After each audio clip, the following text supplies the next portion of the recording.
প্রিয় ভাই বোনেরা, আসসালামু আলাইকুম।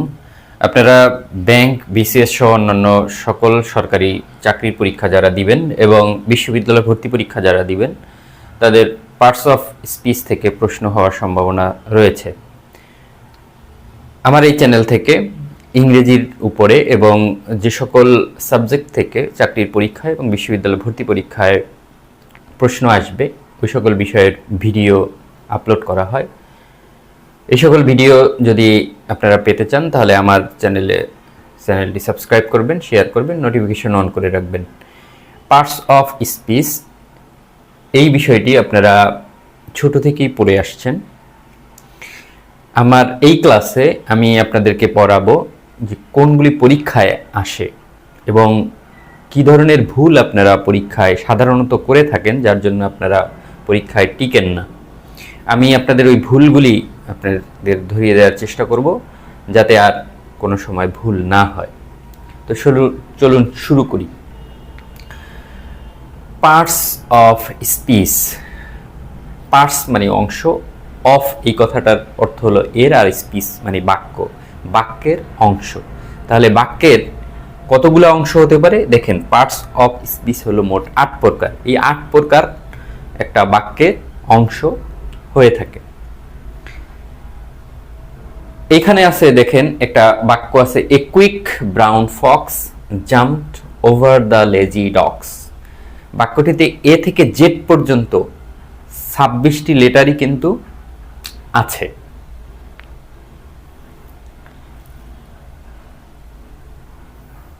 এরপরে দেখেন যেটা ছিলাম যে পার্টস অফ স্পিচ, এই যে বড় বাক্যটি আছে, এই বাক্যটির মধ্যে আপনার এই যে মনে করেন ওভারের নিচে আমি দাগ দিলাম, আপনার পরীক্ষার মধ্যে এরকম একটা বাক্য থাকবে, বাক্যের নিচে কোনো একটা ওয়ার্ডের নিচে দাগ থাকবে এবং আপনাদেরকে বলতে হবে যে এটা পার্টস অফ স্পিচের কোন অংশ। তার মধ্যে এই প্রকারগুলো থাকতে পারে, যে প্রিপোজিশন, ভার্ব, কনজাংশন, এগুলি থাকতে পারে। আপনার অ্যান্সার করতে হবে প্রিপোজিশন। এই ধরনের প্রশ্ন আসে। এছাড়াও দেখেন কিছু সহজ প্রশ্ন এসেছে পার্টস অফ স্পিচ থেকে। দেখেন এখানে the number of parts of speech in English grammar. Parts of speech English গ্রামারে কত প্রকার দেখেন, সেটা কিন্তু এসেছে। এরপরে দেখেন ইংরেজি ব্যাকরণের অ্যাডভার্বকে বাংলায় কি বলে? ভাব বিশেষণ। পার্টস অফ স্পিচ কত প্রকার? সরাসরি এই ধরনের প্রশ্ন করেছে। তার মানে কঠিন প্রশ্নের সাথে সাথে সহজ প্রশ্ন করবে। কঠিন প্রশ্নের মধ্যে পার্টস অফ স্পিচ থেকে যে ধরনের প্রশ্ন হয়, আপনারা যেগুলি ভুল করেন, যেমন আপনাদের নাউন থেকে প্রশ্ন করলে যে কমন নাউন, প্রপার নাউন, এগুলির মধ্যে আপনারা গুলিয়ে ফেলেন, সেটা যাতে আপনারা না করেন, সেজন্যই ওইটার পার্থক্য আপনাদেরকে পড়াবো। সুতরাং আপনারা ধৈর্য সহকারে ভিডিওটা শুরু থেকে শেষ পর্যন্ত দেখবেন। আপনারা মনে করতেছেন যে সহজ বিষয়, এগুলি আপনারা পারেন, এটা চিন্তা করে অনেক সময় আপনারা গুরুত্ব দিয়ে পড়াশোনা করেন না, কিছু বিষয় আপনারা এড়িয়ে যান। আপনারা মনে রাখবেন যে প্রত্যেকটা পরীক্ষায় 1-2 মার্ক যদি আপনারা মিস করেন, তাহলে দেখবেন আপনি এরকম সম্ভাবনা আছে যে আপনি টিকবেন না, আপনি বাদ পড়ে যাবেন। তো প্রতিটা আপনার মার্কটি কিন্তু আপনার খুব গুরুত্বপূর্ণ। তো এখানে দেখেন একটা প্রশ্ন এসেছে, he is a man of dash. এখন এখানে অ্যান্সারটা হচ্ছে he is a man of parts. আপনি যদি এখন নিয়ম যেটা জানেন, আপনি চিন্তা ভাবনা না করেই আপনি দেখেন এখানে বিতে অপশন আছে পার্টেনিং, আইএনজি আছে। আপনারা জানেন যে অফ থাকে, তারপরে যদি একটা শব্দ থাকে সেটা সাথে আইএনজি যোগ হয়। এটা আপনার স্পষ্টভাবে মাথায় রাখতে হবে যে যদি প্রিপোজিশন থাকে, তারপর যদি ভার্ব আসে, তাহলে সেটা সাথে আইএনজি যোগ হয়। আইএনজি যোগ হয়ে সেটা নাউনের মতো কাজ করে, তখন সেটা আর কি ওই শব্দটার সাথে আইএনজি যোগ হয়। এখন আপনি দেখার সাথে সাথেই পরে আপনি মেরে দিচ্ছেন যে আইএনজি যুক্ত ওয়ার্ড, তখন কিন্তু হবে না। এই যে এ ম্যান অফ পার্টস, এই পুরাটা একটা শব্দ, এইটার অর্থ হচ্ছে আপনার পণ্ডিত বা জ্ঞানী ব্যক্তি বা ট্যালেন্টেড। ঠিক আছে, আপনি ওই নিয়মের মধ্যে এটা কিন্তু পড়বে না, সেজন্য এই বিষয়গুলি আপনার পরীক্ষার সময় খেয়াল রাখতে হবে। প্রশ্ন কিন্তু অনেক সময় আপনার বিশ্ববিদ্যালয় ভর্তি পরীক্ষা বলেন, চাকরির পরীক্ষা বলেন, একটু ট্রিকি প্রশ্ন করে আপনাদের, সেজন্য একটু সজাগ থাকতে হবে। আচ্ছা, এরপরে আপনি দেখেন যে নাউন শব্দটির অর্থ হচ্ছে নাম। তাই যে ওয়ার্ড দ্বারা কোনো কিছু নাম বোঝায় তাকে নাউন বলে। খুব সিম্পল, সহজ, হ্যাঁ, যে নাম বোঝালেই নাউন বলে। এখন এই নাউনকে দেখেন পরীক্ষায় কি ধরনের আসে নাউন থেকে প্রশ্ন, এইটাই হচ্ছে আপনারা ভুল করবেন, এটা যাতে ভুল না করেন। দ্য ওয়ার্ড অ্যাডজেক্টিভ, অ্যাডজেক্টিভ শব্দটা কি, কোন ধরনের পার্টস অফ স্পিচ, এই ধরনের একটা কোশ্চেন। দেখেন আপনারা যদি হচ্ছে মানে সজাগ না থাকেন, খেয়াল না করেন, তাহলে কিন্তু আপনারা মেরে দিবেন যে অ্যাডজেক্টিভ, এটা মনে হয় একটা অ্যাডজেক্টিভ, কিন্তু গুণ। অ্যাডজেক্টিভ শব্দের অর্থ হচ্ছে একটা গুণবাচক শব্দ বা গুণ। হ্যাঁ, এখন আপনি যদি এটা পাওয়ার সাথে সাথে চিন্তা না করে কিন্তু আপনি অ্যান্সার দিয়ে দিবেন, তখন কিন্তু ভুল হবে। না আপনার পার্টস অফ স্পিচের যে প্রকারগুলি আছে 8 প্রকার, এই সবগুলি কিন্তু এক একটা নাম, তাহলে এটা একটা নাউন। এখন নাউনের প্রকারভেদ, নাউন প্রধানত 2 প্রকার, একটা হচ্ছে কনক্রিট নাউন, একটা হচ্ছে অ্যাবস্ট্রাক্ট নাউন। কনক্রিট নাউন যেটাকে ধরা যায়, ছোঁয়া যায়, আর অ্যাবস্ট্রাক্ট নাউন যেটা গুণবাচক ধরা ছোঁয়া যায় না।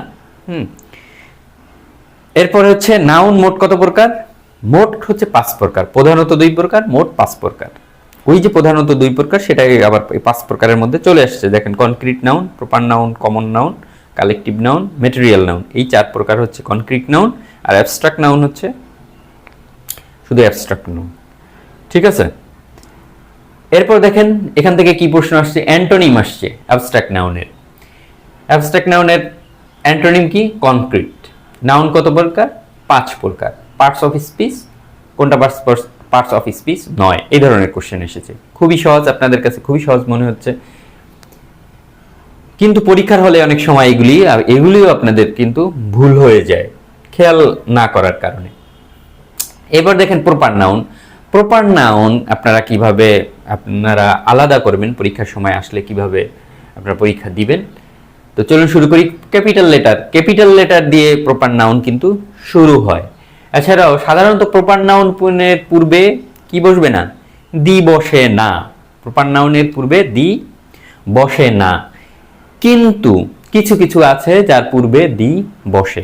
খেয়াল রাখেন, কিছু কিছু সাধারণত বসে না, কিছু কিছু নাউনের আগে দি বসে, এগুলো কিন্তু ফিক্সড।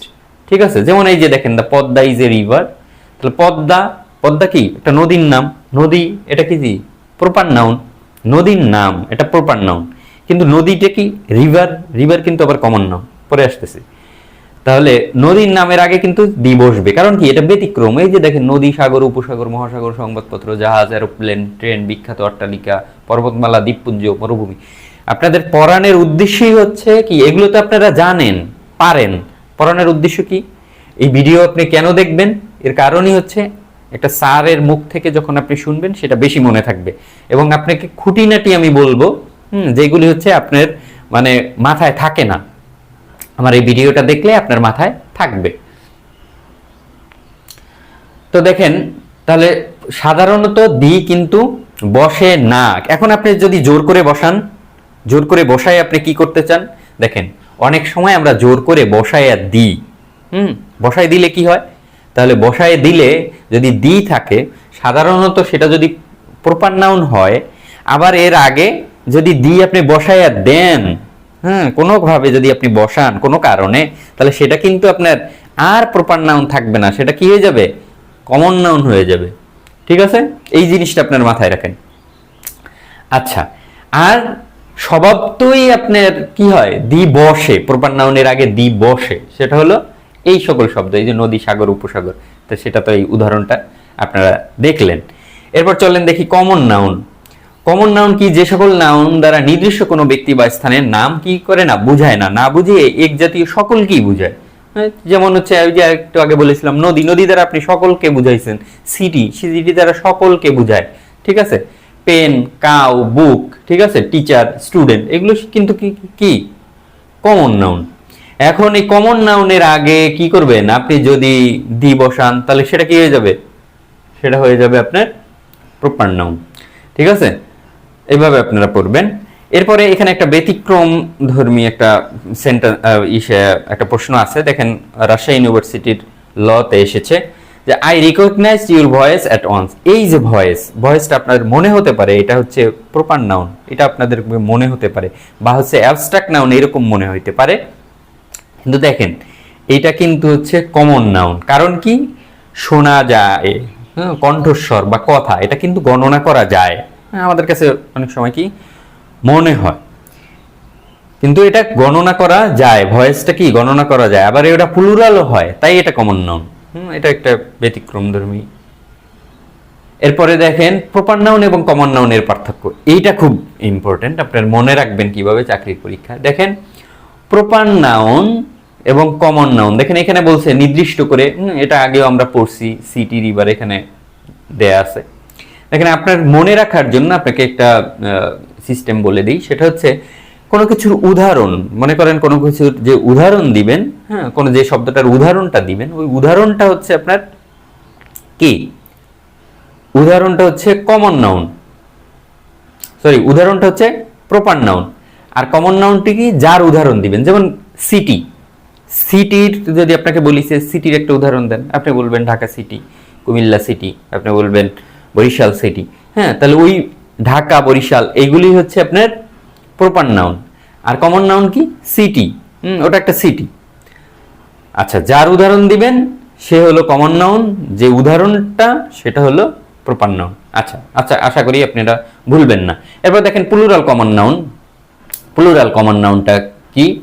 দেখেন যদি আপনি অ্যাডজেক্টিভের সাথে এস যুক্ত হয়ে কি কমন নাউন কিন্তু হয় না, কিন্তু যদি দি যুক্ত করেন অ্যাডজেক্টিভের আগে সেটা হয়ে যাবে কি আপনার প্লুরাল কমন নাউন। এখন প্লুরাল কমন, যেহেতু প্লুরাল হইছে আবার কমন নাউন হইছে, তাহলে এরপরে কি হবে? আপনার ভার্ব হবে সিঙ্গুলার, সরি ভার্বটাও আপনার কি হবে? প্লুরাল। যেহেতু প্লুরাল কমন নাউন হইছে তাহলে ভার্বটা হবে কি আপনারা? দেখেন plural, the wise do not, এই যে এখানে, হ্যাঁ, যদি হচ্ছে সিঙ্গুলার হতো তাহলে ডাজ নট হতো। দ্য পোর, হ্যাঁ, এই পোর দ্বারা, দ্য পোর দ্বারা সকল গরিবকে বোঝানো হয়েছে, হ্যাঁ। তাহলে যেহেতু একটা প্লুরাল কমন নাউন, তারপরে এরপরে কি বসবে?